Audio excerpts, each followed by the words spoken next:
सही बच्चों को नमस्कार। हम बात कर रहे हैं कोऑर्डिनेट ज्योमेट्री की, जिसके चैप्टर 2 के बारे में बात कर रहे हैं। सिंगेज कोऑर्डिनेट की चैप्टर 2 के बारे में बात कर रहे हैं, स्ट्रेट लाइन, जिसकी कॉन्सेप्ट एक्सरसाइज 2.4 की बात कर रहे हैं। तो देखते हैं उसका नेक्स्ट क्वेश्चन। देखिए फोर्थ क्वेश्चन क्या कहता है। क्वेश्चन को ध्यान से हम पढ़ रहे हैं, नहीं तो हम तो पढ़ ही रहे हैं, आप ध्यान से सुनिए। क्वेश्चन कहता है कि if P a square a lies in the region of acute angle between the lines 2y is equal to x and 4y is equal to x, then find the values of a।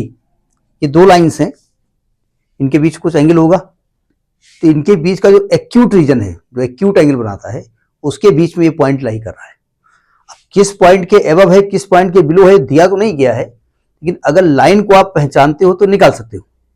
जरा देखो ध्यान से, अगर हम first line को देखें तो y is equal to half x है और दूसरी y is equal to 1/4x है।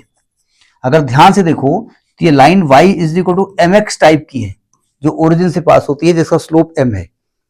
क्योंकि ये m 1/2 स्लोप ज्यादा है और m 1/4 स्लोप कम है, यानी कि ये जो दो लाइनें होंगी कुछ इस टाइप की दिख रही हैं, कुछ लाइनें इस टाइप की हैं।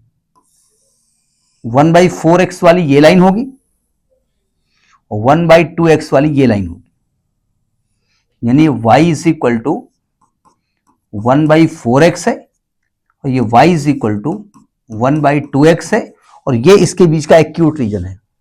ऑब्ट्यूज इधर ये वाला हो सकता है, ये वाला ऑब्ट्यूज हो सकता है, ये एक्यूट रीजन है और इसमें पॉइंट लाई कर रहा है। पॉइंट क्या है आपका, a स्क्वायर कॉमा a, यानी जो पॉइंट है वो यहां पे लाई कर रहा है, a स्क्वायर कॉमा a। ठीक, अब ये पॉइंट समझ में आ गया होगा ना। यानी ये लाइन आपकी कौन सी है, ये है आपकी 2y माइनस एक्स बराबर 0 और ये है 4y माइनस एक्स बराबर 0। अब तो कुछ पकड़ में आया कि ये पॉइंट इसके बिलो है, इसके एबव है। तो अगर ये है तो a की पॉसिबल वैल्यू क्या हो सकती है, जो दोनों कंडीशन को सेटिस्फाई करे। ठीक, ये लाइन नंबर 1 है, ये लाइन नंबर 1 है, ये लाइन नंबर 2 है। तो आप लिखेंगे P a square comma a lies below line 1। Line 1 के बिलो लाई करता है। इसका मतलब जब इस पॉइंट से इसको सेटिस्फाई कराओगे, लाइन 1 ये है ना, इससे सेटिस्फाई कराओगे तो क्या आएगा, 2a minus a square is less than 0 होगा। ठीक, and above to line 2, above to line 2, तो लाइन 2 से सेटिस्फाई कराओगे, ये पहली इनइक्वालिटी हो गई 3 इक्वेशन, और जब इससे कराओगे तो आएगा 4a minus a square is greater than 0। ये फोर्थ इक्वेशन है। समझ में आई बात, नहीं आई? बस इन्हीं दो इनइक्वालिटी को सॉल्व करिए और a की वैल्यू निकालने की कोशिश करिए जो दोनों को सेटिस्फाई करता हूं। जरा समझिएगा, मैं फर्स्ट इनइक्वालिटी लेके सॉल्व कर रहा हूं, यानी क्वेश्चन y इनइक्वालिटी 3। जरा सावधान, ये कह रहे हैं 2a minus a square is less than 0, यानी कि a कॉमन ले लेंगे तो 2 minus a is less than 0, यानी ये दो ब्रैकेट हैं, इनका मल्टीप्लाई लेस देन 0 है, बोले तो निगेटिव है। दो चीज का मल्टीप्लाई निगेटिव कब होता है, जब उनमें से एक निगेटिव हो एक पॉजिटिव हो।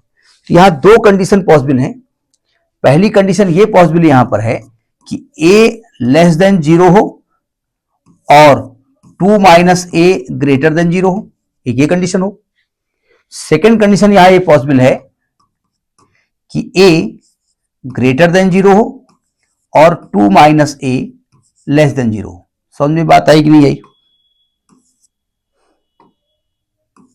ये दो कंडीशंस एक साथ फॉलो होनी चाहिए कि अलग अलग फॉलो होनी चाहिए, अलग अलग होनी चाहिए, या तो ये हो या तो ये हो, एंड नहीं। अगर ये हो रहा है तो a लेस देन 0 है एंड ये एक साथ होनी चाहिए, 2 ग्रेटर देन a यानी a लेस देन 2 है। अब आपको वो रीजन सिलेक्ट करना है जो इन दोनों बातों को सेटिस्फाई करे। देखो ध्यान से, अगर मैं नंबर लाइन को दिखाऊं तो ये 0 है, ये 2 है।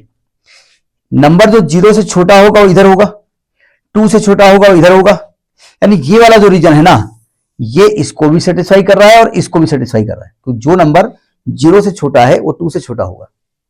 अब आप कहेंगे ये क्यों नहीं ले रहे हैं आप, ये वाली जो चीज है ना वो इसको सेटिस्फाई नहीं करती, क्योंकि ये 2 से बड़ी हो जाएगी। तो इसका मतलब यहां पर जो ए बिलोंग करेगा वो 0 से छोटा होगा, यानी यहां पर जो ए बिलोंग करेगा वो -∞ से लेकर के 0 तक होगा। समझ में बात आई कि नहीं आई? ये इस कंडीशन से आया। ठीक, यहां देखो आप कह रहे हैं A greater than 0 and 2 minus A is less than 0, यानी कि 2 लेस देन ए, यानी ए ग्रेटर देन 0, यहां ए ग्रेटर देन 2। अब नंबर ग्रेटर देन 0 भी है और ग्रेटर देन 2 भी है। इसका मतलब क्या हुआ, जो नंबर 2 से बड़ा होगा वो 0 से बड़ा होगा, लेकिन जो 0 से बड़ा होगा वो जरूरी नहीं है 2 से बड़ा हो। जैसे 1 है 0 से बड़ा है लेकिन 2 से बड़ा नहीं है, तो ये कंडीशन लगाई जाएगी ना, यानी ए बिलोंग्स टू 2 से इन्फिनिटी। ए की ये वाली वैल्यू आ गई, यानी आपकी जो ए की वैल्यू आई है वो आई है यूनियन -∞ से 0 यूनियन और 2 से इन्फिनिटी। ये दो वैल्यू पहली कंडीशन से आई। समझ में आई बात नहीं आई? ये कब आई है? पहली इनइक्वालिटी से, थर्ड इनइक्वालिटी से। जरा फोर्थ इनइक्वालिटी देखो, by inequality 4, by inequality 4, by inequality 4। 4 क्या कहती है? 4 कहती है 4a minus A square is greater than 0, यानी कि a कॉमन ले लेंगे, 4 minus A is greater than 0। दो चीज का मल्टीप्लाई पॉजिटिव है, दो चीज का मल्टीप्लाई पॉजिटिव तभी हो सकता है जब या दोनों पॉजिटिव हो या तो दोनों नेगेटिव हो। यहां दो केसेस यहां पॉसिबल है। फर्स्ट केस ये यहां होना चाहिए कि a ग्रेटर देन 0 हो एंड 4 माइनस ए भी ग्रेटर देन 0 हो, और सेकंड ये पॉसिबल होना चाहिए कि a लेस देन 0 हो एंड 4 माइनस ए भी लेस देन 0 होना चाहिए। समझ में बात आ गई? इसको जरा सॉल्व करो। a greater than 0 and 4 minus A greater than 0, यानी 4 ग्रेटर देन a, यानी a लेस देन 4। क्या ये पॉसिबल है? जरा वो इलाका निकालो। देखो ये 0 है, ये 4 है, 0 से बड़ा ये वाला इलाका है, 4 से छोटा ये वाला इलाका है, यानी यहां पर जो a बिलोंग करेगा, यहां पर जो a बिलोंग करेगा वो 0 से लेकर के 4 तक बिलोंग करेगा। समझ में आई बात नहीं आई? यहां पे आ जाओ। a लेस देन 0 हो and 4 minus A less than 0 हो, यानी 4 लेस देन a हो, यानी a लेस देन 0 हो और यहां a ग्रेटर देन 4 हो। कौन सा इलाका है भाई ये? तो दोनों को सेटिस्फाई कर रहा हो। देखो ध्यान से, ये 0 है, ये 4 है ना? 0 से लेस इधर हो गया, 4 से बड़ा ये हो गया। कोई भी कॉमन इलाका बिलोंग नहीं करता है, ये पॉसिबल नहीं है, नॉट पॉसिबल, नॉट पॉसिबल। तो यहां पर जो a बिलोंग करता है वो 0 से लेकर के 4 के बीच बिलोंग करता है। ठीक, अब आप पहली वाली कंडीशन और दूसरी वाली कंडीशन, क्योंकि ये आपको जो सेटिस्फाई करनी चाहिए वो दोनों करनी चाहिए। ठीक है, पहली और दूसरी कंडीशन को एक साथ मर्ज कर दीजिए, कंपाइल कर दीजिए, दोनों को सेटिस्फाई करता हुआ एक कंडीशन निकालिए, एक ही वैल्यू निकालिए। सुनो ध्यान से, पहली कंडीशन में -∞ से 0 और 2 से इन्फिनिटी, यानी ये वाला इलाका और ये वाला इलाका पहली कंडीशन में आ रहा है। ठीक, और दूसरी कंडीशन में जो वैल्यू आ रही है वो 0 से लेकर के 4 तक आ रही है, 0 से लेकर के 4 तक आ रही है। ठीक है, मतलब ये वाला जो इलाका है यहां से लेकर के ये वाला इलाका, ये पहली कंडीशन में नहीं है। यहां से लेकर के ये वाला इलाका और इधर का इलाका दूसरी कंडीशन में नहीं है। ये वाली जो कंडीशन है ये दोनों इलाके आ रहे हैं, ये जो कंडीशन दोनों इलाके में आ रहे हैं। तो अगर दोनों कंडीशंस को कंपाइल करेंगे तो a की वैल्यू जो होगी, a की वैल्यू जो होगी वो 2 से लेकर के 4 तक बिलोंग करेगी। यानी ये ऐसी वैल्यू है 2,4, वो इस कंडीशन को सॉल्व करेगी। a की वैल्यू 2 और 2 या 4, मतलब इसके बीच में कोई वैल्यू हो, वो इस कंडीशन को सेटिस्फाई करेगी। ये पॉइंट इसके नीचे होगा, इसके ऊपर होगा। समझ में बात आ गई? अब आप कहेंगे ये जो आंसर, ये आंसर ये भी सही है, आंसर ये भी सही है, आंसर ये भी सही है, लेकिन हमको ये पहली कंडीशन के लिए है, फर्स्ट लाइन के लिए, ये सेकंड लाइन के लिए है। हमको एक ऐसी वैल्यू चाहिए जो दोनों लाइनों के लिए हो। ये जो पॉइंट आया हुआ है वो दोनों लाइनों के लिए, ये कॉमन इलाका है, इसलिए हमने इसको लिया। ठीक, नेक्स्ट वीडियो। नमस्कार।